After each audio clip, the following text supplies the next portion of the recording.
Hello student, आज हम लोग डिस्कस करेंगे लॉ ऑफ थर्मोडायनेमिक्स। तो आइए समझते हैं लॉ ऑफ थर्मोडायनेमिक्स।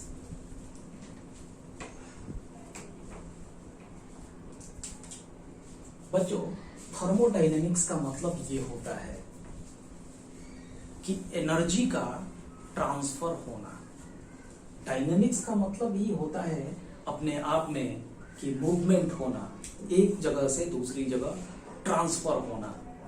तो हम लोग थर्मोडायनेमिक्स यूज कर रहे हैं, इसका मतलब ये है कि एनर्जी की ट्रांसफर हो रही है।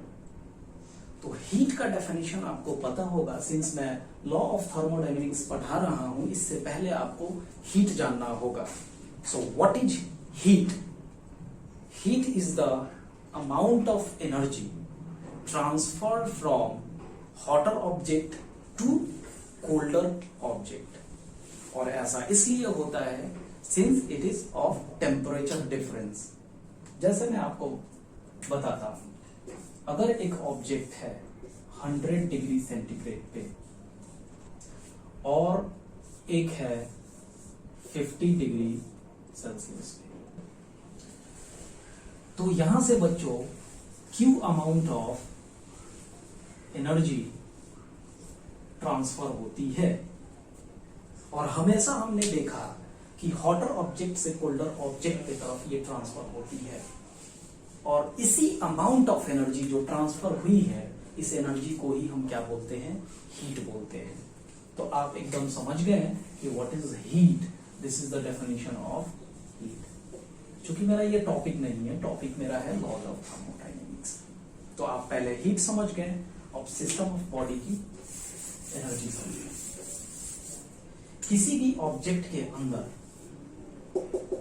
पार्टिकल्स होते हैं, ये पार्टिकल्स कंटिन्यूअसली वाइब्रेशन में होते हैं। तो हम लोग कहते हैं कि पार्टिकल के पास काइनेटिक एनर्जी एसोसिएटेड है, और एटम्स मॉलिक्यूल से ये मिल के बने होते हैं, तो इनके पास पोटेंशियल एनर्जी भी होती है। तो जितनी भी तरह की एनर्जी हो सकती है इसके अंदर, all summation of total energy को हम लोग क्या कहते हैं बच्चों? Internal energy. क्या बोलेंगे? Internal energy. मतलब ये कि इसके अंदर जितनी एनर्जी है उसी को इंटरनल एनर्जी बोल रहा हूं। वो चाहे काइनेटिक एनर्जी हो, चाहे पोटेंशियल एनर्जी हो, जिस तरीके का एनर्जी हो, उसी को हम लोग क्या बोलते हैं? इंटरनल एनर्जी बोलते हैं। इसका नोटेशन बच्चों होता है यू से, एनसीईआरटी में दिखाया गया है, और चेंज इन इंटरनल एनर्जी को डेल्टा यू से शो किया गया है। तो अब मैं इंटरनल एनर्जी आपको एक्सप्लेन कर चुका हूं, हीट एक्सप्लेन कर चुका हूं, वर्क डन एक्सप्लेन करूंगा, तब आपको समझ में आएगा कि लॉ ऑफ थर्मोडायनेमिक्स क्या होता है। तो बच्चों, एनर्जी का कॉन्सेप्ट हमें समझना होता है, तभी लॉ ऑफ थर्मोडायनेमिक्स को समझ सकते हैं। तो आइए आज हम लोग डिस्कस करेंगे एनर्जी के ऊपर बच्चों, क्योंकि first law of thermodynamics totally based है कंजर्वेशन ऑफ एनर्जी पे, और एनर्जी की ट्रांसफर होती है तो हमें देखना पड़ता है कि एनर्जी कैसे कंजर्व हुई। तो वर्क का सबसे पहले मैं डेफिनेशन आपसे जानना चाहूंगा।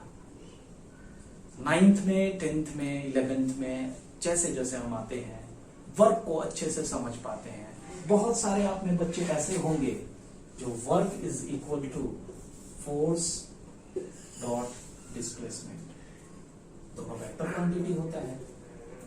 तो वर्क क्या है? फोर्स डॉट डिस्प्लेसमेंट होता है।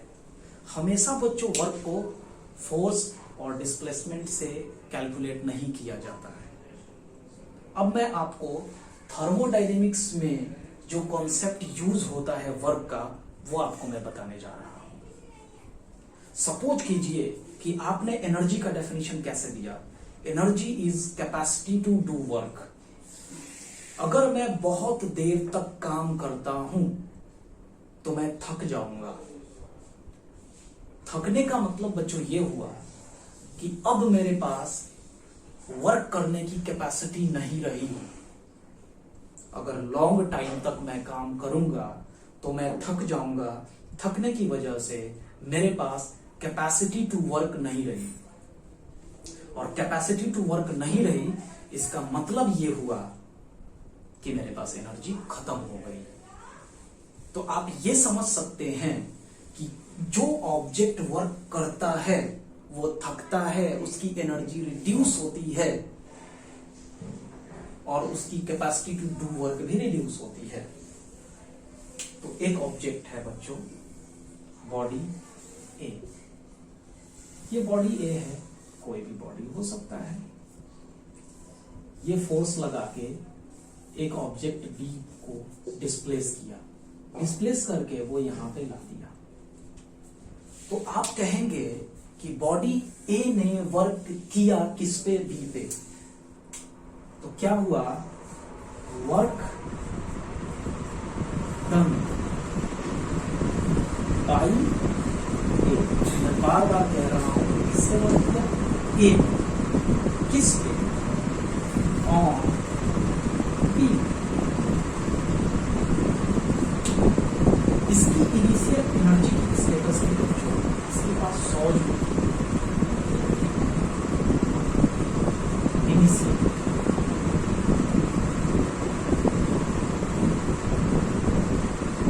और इसकी फाइनल एनर्जी कितनी हो गई? 80 जूल बॉडी। तो आप क्या कहेंगे? सर बॉडी ए ने 20 जूल की एनर्जी को क्या किया? यूज कर।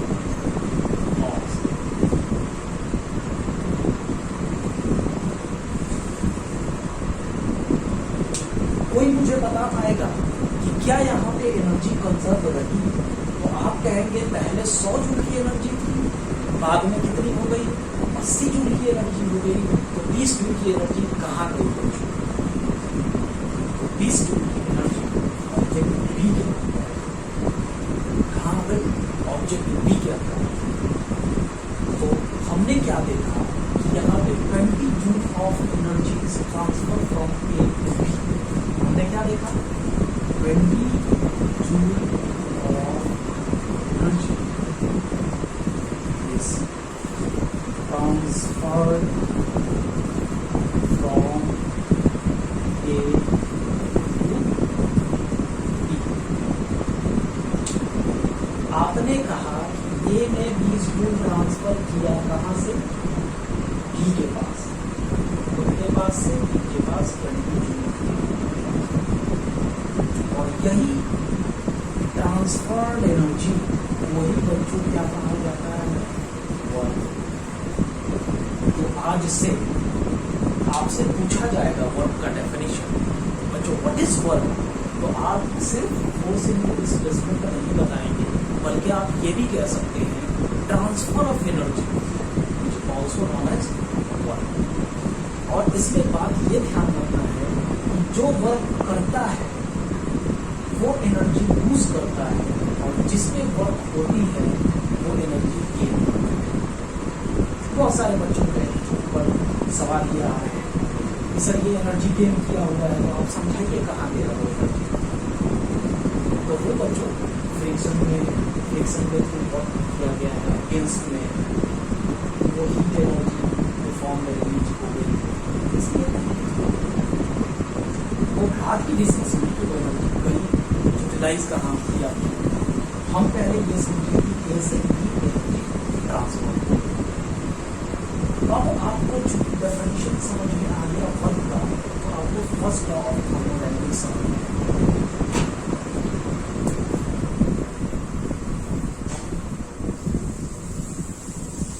मैं बहुत ही सिंपल एग्जांपल से लेके आपको समझा रहा हूँ, आप ध्यान से देखिए।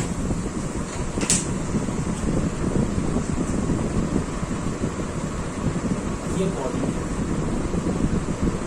इनिशियली इसके पास 20 जूल है।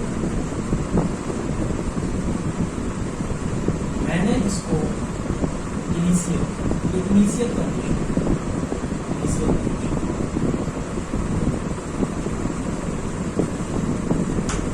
अब एक प्रोसेस कर रहा हूं। इस प्रोसेस के थ्रू मैं इस बॉडी में क्यू अमाउंट ऑफ हीट दिया। वो क्यू अमाउंट ऑफ हीट कितना था बच्चों? लेट्स से 5 जूल का हीट दिया। तो हीट कहां गई? बॉडी के अंदर गई। तो जब हीट जाएगी तो बॉडी की एनर्जी इंक्रीज होगी, डेफिनेटली इंक्रीज होगी। और वो कितनी हो जाएगी? 25 जूल। तो आप फाइनल क्या लिखेंगे कि इसकी एनर्जी कितनी हो गई? एनर्जी 25 जूल हो गई। ये 25 जूल एनर्जी कहां है? तो आप कहेंगे बॉडी के अंदर है। तो इसको मैं इंटरनल एनर्जी से शो करूंगा। तो ये इंटरनल एनर्जी इसकी 25 जूल है। पहले इंटरनल एनर्जी कितनी थी? 20 जूल। अब कितनी है? 25 जूल। तो चेंज इन इंटरनल एनर्जी कितना इंक्रीज हुआ? तो आप कहेंगे 5 जूल की एनर्जी इंक्रीज हुई। ये बहुत बेसिक बात आप सोच रहे होंगे कि क्यों बता रहा हूं। अब देखें अब क्या बता रहा हूं। 2 कंडीशन आपको दे रहा हूं। 20 जूल की एनर्जी इसके पास थी, मैंने इसको हीट दे दिया 5 जूल और वर्क कर दिया। Work done on this body. इस बॉडी पे वर्क किया और वो वर्क कितनी है बच्चों? 10 जूल। 10 जूल वर्क है। अब आप देखिए खूबसूरती यहां पे। आपने कहा सर कि इनिशियल इंटरनल एनर्जी कितना था? 20 जूल। बीच में कुछ प्रोसेस हुआ। अच्छा जी, वो क्या प्रोसेस हुआ? कि Q amount of heat given to the system and work done on the system. Work done on the system. तो मैं फाइनल स्टेटस पूछूंगा बॉडी की कि फाइनल इसके पास कितनी इंटरनल एनर्जी है। तो आप ये कहेंगे कि सर अभी अभी आपने बताया कि अगर बॉडी पे वर्क किया जाए, अगर बॉडी पे वर्क किया जाए तो उसकी एनर्जी तो इंक्रीज होती है। अगर आपको लिखा गया है work done on this body, इसका मतलब इस बॉडी के अंदर एनर्जी ट्रांसफर की गई है और वो कितनी एनर्जी ट्रांसफर की गई है वही तो वर्क के बराबर होता है। वर्क हमने कितना किया बच्चों? 10 जूल। इसका मतलब कि 10 जूल एनर्जी इसमें ट्रांसफर की गई और 5 जूल की एनर्जी भी ट्रांसफर की गई, दोनों साथ साथ। और पहले की एनर्जी कितनी थी? 20 जूल। तो आप फाइनल एनर्जी क्या लिखेंगे? 20 + 5 + 10।